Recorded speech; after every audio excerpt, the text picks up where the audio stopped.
একজন মসজিদের সভাপতি দ্বারা যদি এই ধরনের কাজ হয় এবং সে খুতবা দেয়, মানুষের দিনের দাওয়াত দেয়, এমনকি রমজান মাসে ইতিকাফের ভিতরে ঢুকে, মসজিদের ভিতরে ঢুকে মানে যারা বাচ্চা ইতিকাফ বসেছে তাদের লজ্জাস্থানে আত্মহত্যা করছে, এগুলো এটা কি ঠিক না ভুল?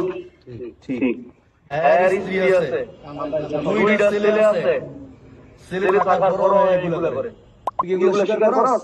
ফজরের নামাজ পড়িয়া তুই ছেলের রুমের মধ্যে নিয়া তারেক রে করছস? তুই স্বীকার করছস এগুলো?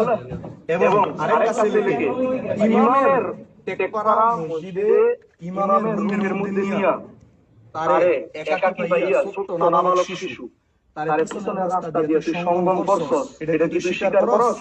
আমি এগুলো সব স্বীকার করছি। তাহলে এর বড় তোর বিচার হয় নাই। এর আগে আচ্ছা টেকপাড়ার কথা বাদ দিলাম, টেকপাড়া